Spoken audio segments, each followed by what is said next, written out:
Welcome into college football now. I am your host, Harrison Graham. A lot of things are happening in the world of college football. Lincoln Riley has left Oklahoma to take the job at USC, and there's a lot of rumors on who could replace him. So let's tell you what we know, and then we have 12 potential candidates to replace Riley in Norman. So USC gets their man. Riley heading to Southern Cal, leaves Norman, Oklahoma. Huge get for the Trojans, obviously a huge loss for the Sooners, as well as replacing Lincoln Riley is not going to be easy. He never broke all the way through to win a national championship, but he was consistently winning 10 or 11 or 12 games a year, won the Big 12 every year until this year. So getting someone to bring you that level of success is not going to be easy, but Oklahoma is obviously a very, very desirable job. What is your one-word reaction to Lincoln Riley leaving Oklahoma for USC? Maybe it's wow. Maybe it's surprising. Maybe it's shocked. Maybe you're excited about it if you're an OU fan and you want something different. Let us know what your one-word reaction to Lincoln Riley leaving USC or Oklahoma for USC is down in the comments.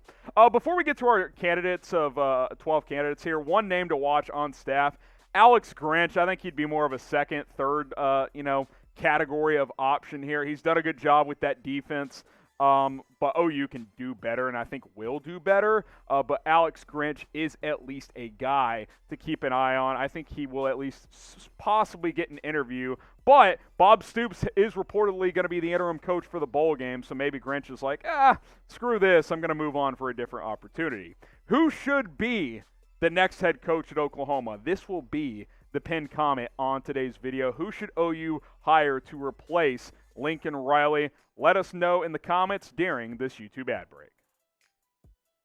All right, 12 candidates to replace Lincoln Riley in Norman. Number 12, Josh Heupel, the head coach at Tennessee, played at Oklahoma, was an OC at Oklahoma a while back. Now, here's the problem with Josh Heupel. Not what he's doing at Tennessee. He's doing pretty well there. The problem is OU boosters, fans, and alums did not like him when he was the OC. They ran him out of there and brought in Lincoln Riley from East Carolina to run that offense. Heupel did some good things at Central Florida when he replaced Scott Frost. I like what he's done at Tennessee, but I highly doubt in less than a decade OU is going to run out an assistant and then later bring him back as a head coach. I don't think Josh Heupel will be the choice for the Oklahoma Sooners.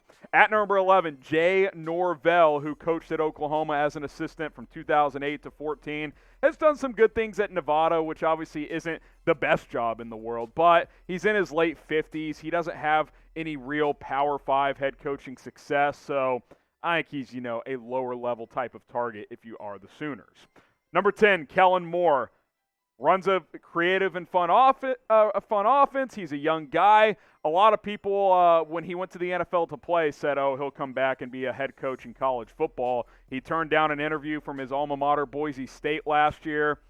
I don't know. I mean, NFL teams are going to have interest, but Oklahoma's a top 5 job in college football. So could you persuade Moore? Do you think he's the right guy? I think he's at least a guy worth interviewing if you are Oklahoma.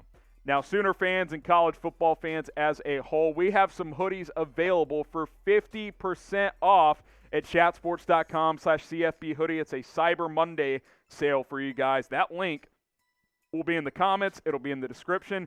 Get yourself a hoodie today. Obviously, we have OU ones, Kentucky, tons of different teams available. Whatever your favorite team is, go pick up a hoodie today at chatsports.com/CFB hoodie. That's chatsports.com/CFB hoodie. That link, again, be in the comments and in the description. Get some Christmas shopping done early at chatsports.com/CFB hoodie. Speaking of Clemson, how about Brent Venables? Brent Venables was the defensive coordinator for Oklahoma for a while. He was on staff for 12 years, from 1999 to 2011. He has had a great run at Clemson as their DC. There is some baggage that's kind of people don't know about, but it's there, so people wonder why he hasn't been a head coach. Maybe that's why. He obviously makes a ton of money being a defensive coordinator at Clemson, but this could be a job he would leave for if Oklahoma is willing to do it. So Brent Venables, definitely a name to keep an eye on. He runs a championship defense every single year, which could be vital transitioning to the SEC in the next couple of years for Oklahoma. So what do you guys think?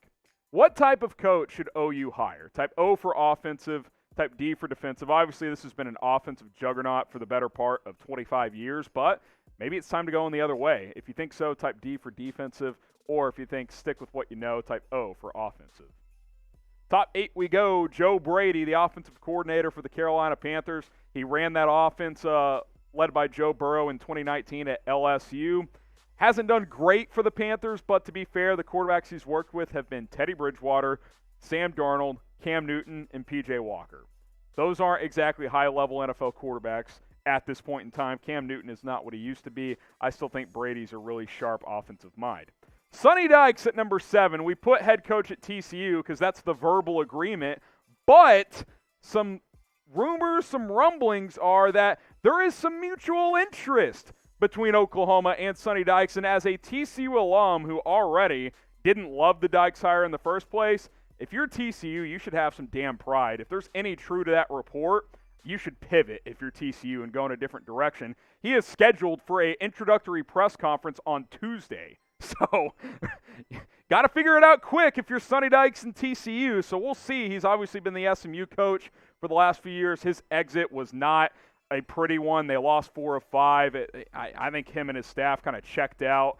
I don't know. It's not a good look on how he's handled things over the years. He tried to leave Cal for Baylor behind their backs. We'll see, man. He's a good offensive mind. I can't imagine OU would want to hire him, but there is a report that there is some mutual interest. At number 6, Cliff Kingsbury. This is a curveball. You're like, why would Kingsbury be on this list? Well, Adam Schefter of ESPN reports that Oklahoma has targeted Kingsbury, not necessarily as their top candidate, but as a candidate. Now, I find this weird for a couple of reasons. Number one, Cliff Kingsbury was not that good of a head coach at Texas Tech. Now, Texas Tech, much harder job. I get all that. But there was chatter. He didn't like recruiting. His teams were consistently undisciplined. They were near the bottom of the country in penalty yardage. They were very undisciplined. Even with Patrick Mahomes, his best season was 7-6 with Mahomes. So, you know, I think Kingsbury with the right coaches around him could do well, but he's doing well in the NFL, and he doesn't have to recruit. College football is 2 full-time jobs. You got to coach and you got to recruit. I don't think Kingsbury likes recruiting, so I think he's going to stay in the NFL, but if OU offers like $10 million a year, maybe that could change some things. At number 5, Lane Kiffin. Listen, if you want to keep the creative, high-scoring offense going, Lane Kiffin might be your most realistic and best option. With what he did with Matt Corral at Ole Miss this year, kind of a secondary Heisman candidate, is impressive. I think he's a guy that could maximize Caleb Williams, who, by the way, tweeted out something along the lines of basically congrats to Coach Riley. You know, I'm not going to say anything else for now. Not exactly closing the door on potentially transferring. So if you're Oklahoma, you got to get a guy in there that can connect with Caleb Williams. Lane Kiffin has done a great job at connecting with young players at Ole Miss. I think he could do that with Caleb Williams and get the best out of him as well. Top 4 we go. Stoops, Mark Stoops at number 4, the head coach at Kentucky. Hey, he's done a great job there. Kentucky, did they beat Louisville over the weekend? I think they did. Finished 9-3 at Kentucky. He's beaten Florida a couple of times. I know he was in the mix maybe at LSU and Florida, but Mark Stoops has done well. Now, can he take on a juggernaut like Oklahoma just because his brother did? I don't know. Certainly interesting. I think he's a guy they would at least reach out to. Before we get to our top 3, do you want more college football coverage? Because the chatter is that this is going to be the most wild college football coaching carousel we've ever seen. We're already seeing it as we speak. If you want more news and rumors around it all, subscribe, youtube.com/chatsportstv. Plus, the college football playoff rankings come out on Tuesday. What's going to happen after Michigan beat Ohio State? Stay up to date on all of it, youtube.com/chatsportstv.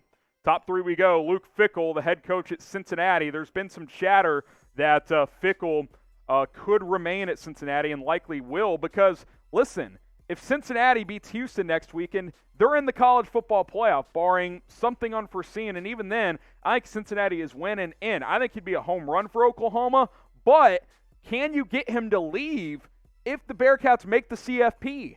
I don't know. I don't see how Fickell would do that as he's grinded away to try and get into this thing the last couple of years. This year it looks like he's going to get in there.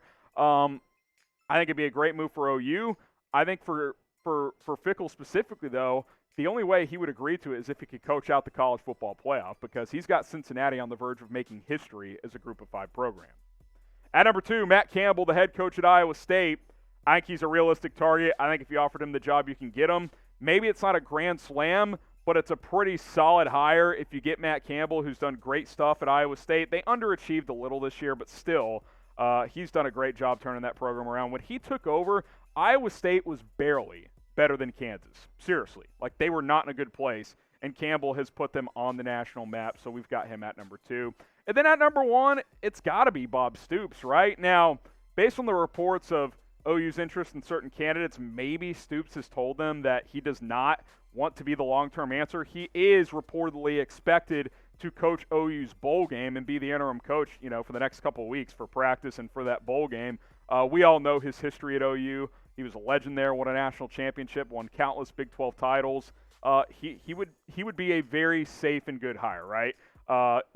When Lincoln Riley got promoted, OU didn't want to let him get away because Riley was the guy. He was up and coming, and he proved that. He did really well. But I don't think if you go from Riley back to Stoops, you just fall off a cliff. I think you're at a similar level, if anything else. So it would be a safe move. You know what you have in Bob Stoops. It'll be interesting to see if he is interested in returning to the sidelines permanently.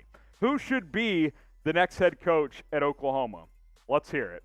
Who do you guys want as the next head coach at Oklahoma? We will monitor this. If anything major comes out, we'll have a video on it. So answer that question, subscribe to the channel, and we'll see you soon here on Chat Sports.